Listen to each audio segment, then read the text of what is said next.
membagongkannya lagi. Pas si mamanya lagi tidur, dicekiknya, sampai tuh dia nyuruh, pas dicekik, dia nyuruh ayahnya, "Ya, pegangin kakinya sama tangannya, pegangin." Dia cekik sampai mamanya metong. Hai guys, assalamualaikum. Terima kasih sudah klik video ini. Di video kali ini aku mau membagikan sebuah kasus kriminal lagi ya, lagi dan lagi. Tapi kali ini kasusnya sungguh sangat, aku nggak tahu lagi mau bilang apa ya.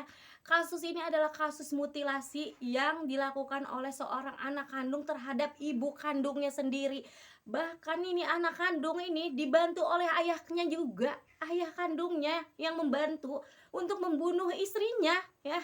Kalian pasti sudah pada tahu ya, kasus ini kasus di Cianjur, mutilasi yang dilakukan oleh si Yanti ini ya. Bahkan si Yanti ini bukan hanya membunuh ibu kandungnya, dia juga membunuh anak kandungnya sendiri. Wih, betapa nggak geremnya aku membahas ini, kasus ini ya. Langsung aja tanpa berlama-lama kita langsung ke ceritanya. Let's go.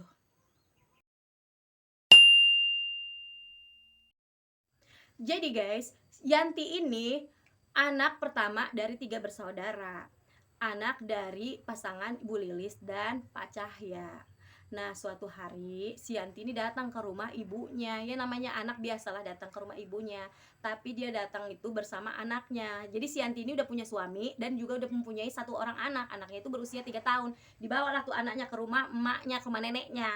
Ayo main, pokok-pokok main lah dia ke rumah mamanya Bu Lilis ini, si Yanti. Udah berapa hari dia main, tiba-tiba datang tamu, tapi tamunya tamu tak diundang, yaitu apa? Ayahnya si Yanti punya hutang sama, ya kalau bisa dibilang mungkin hutang mau koperasi lah gitulah. Koperasi. Nah, si koperasi ini udah menagih hutangnya, harus dibayar, Pak.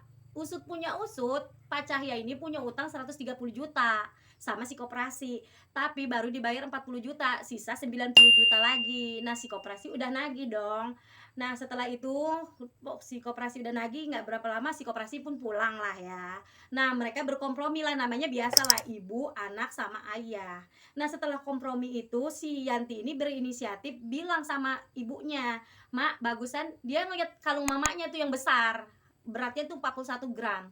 "Jual aja lah mak kalung itu, mana tahu itu kalung itu bisa membayar utang." Si mama nggak mau, mamanya bilang katanya, "Ini kalung bukan punya aku, ini kalung punya anaknya si Ratna yang kerja di Malaysia." Ada anaknya tuh kerja di luar negeri, nggak tahu di Malaysia, nggak tahu di mana lah, pokoknya tuh kerja di luar negeri. Nah, ya namanya anak kan nabung lah ya, mungkin dia kan masih gadis ya, nabung lah hasil kerjanya sama ibunya disimpannya. Nah, si Yanti tuh bilang sama ibunya, "Ya nanti kan diganti mak." Mungkin si Ratna pun mengerti, tapi si mamanya tetap nggak mau. Si Yanti tuh kasihan sama ayahnya karena dikejar-kejar sama si koperasi itu. Sebenarnya ayahnya katanya bisa membayar itu kalau tadi panenan hasil kebunnya itu nggak gagal. Dikarenakan panen hasil kebunnya gagal, jadi si ayahnya nggak bisa membayar hutang tersebut. Nah, setelah itu cekcok lah, namanya juga ibu dan anak cekcok nih ya, si mamanya nggak mau. Tapi si ayah katanya diem aja, cuman nggak memaksakan, ya udahlah namanya juga istriku nggak mau ya kan menjual itu. Dan mungkin ayahnya pun mengetahui memang sebenarnya kalung itu punya si Ratna, anak yang di luar negeri itu yang kerja. Nah, si Yanti membagongkannya lagi. Pas si mamanya lagi tidur, dia berencana tuh sama ayahnya. Apa? Dicekiknya tuh mamanya, dicekiknya sampai tuh dia nyuruh, pas dicekik dia nyuruh ayahnya, "Ya, pegangin kakinya sama tangannya, pegangin." Dia cekik sampai mamanya metong. "Kenapa lo cekik lagi anakmu? Kenapa?" Ya dicekiknya juga anaknya, anak si Yanti umur 3 tahun. Alasannya karena anaknya itu terbangun juga melihat mamanya nyekik nyekik neneknya. Ya ampun.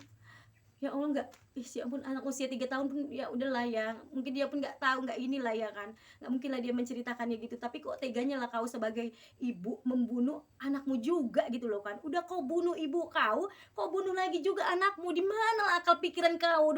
Aduh, ya ampun, aku memang gerem kali sama cerita ini loh, betul. Aku rasa ya kan, iblis ini, iblis sujud sama dia, nengoknya, kata si iblis, "Kerjaanku udah kau kerjakan." Iya. Ya ampun, setelah itu guys, yang membagongkan lagi, setelah tahu ini sih udah mati mamanya, ya ampun, jadi payah nih ngomongnya kan, ya ampun, mati mama anaknya, didiamkannya, jasad keduanya ini didiamkannya selama berapa, 4 hari didiamkan.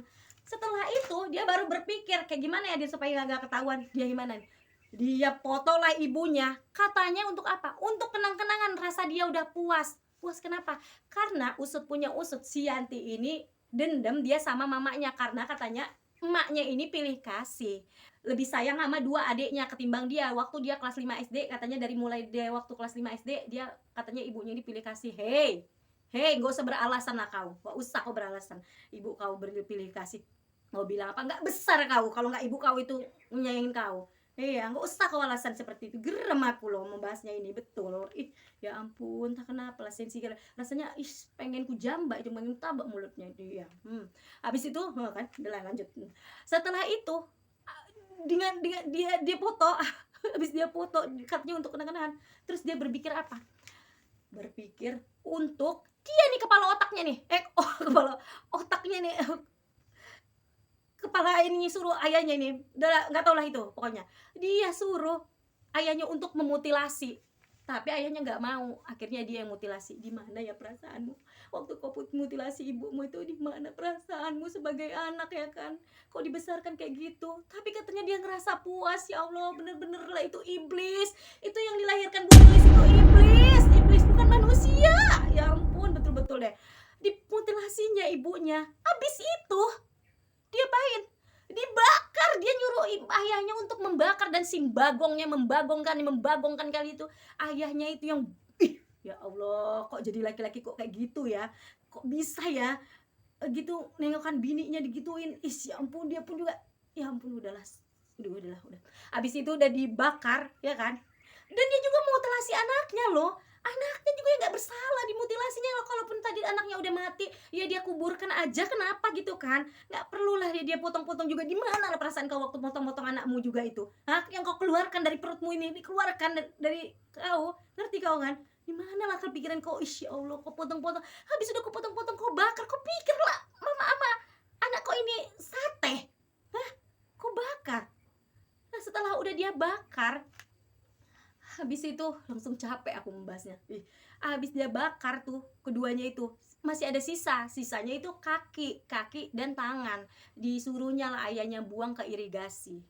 Nah, dari situ udah 2 minggu tuh tetangga tuh suka juga cium bau-bau busuk, tapi pikir tetangga itu bau bangkai tikus, karena biasalah kalau di daerah situ mungkin ada bau bangkai tikus. Oh, ini bangkai tikus. Cuman tetangga cuman nggak curiga. Nah, cuman curiganya pas ditanya lah tuh, ada tetangga yang nanya sama si Yanti, "Kemana ya mamanya Bu Lilis, kok nggak kelihatan?" Nah, si Yanti ini bilang sama tetangga-tetangganya, bahkan kepala desa pun pernah datang ke rumahnya itu, dan dia bilang kalau ibunya itu sedang sakit. Udah buat kesal aja ya, betul lah. Bilang sakit. Nah, ketahuannya itu dari Pak Dede. Pak Dede ini lagi di kebun-kebun, karena jarak si tadi yang dibakar itu, tengkorak-tengkoraknya itu deket rumah itu hanya kira-kira 15 meter ya dari rumah dia. Dibakarnya malam-malam, pas dia bakar-bakar, suruhnya ayahnya bakar-bakar malam-malam, selimutnya apa-apa semua, baju-bajunya tinggal tulang belulang. Nah, si Pak Dede ini lagi nengok tuh di ladang, dia tengok dapat ini apa, tengkorak ininya, tapi rahang-rahang.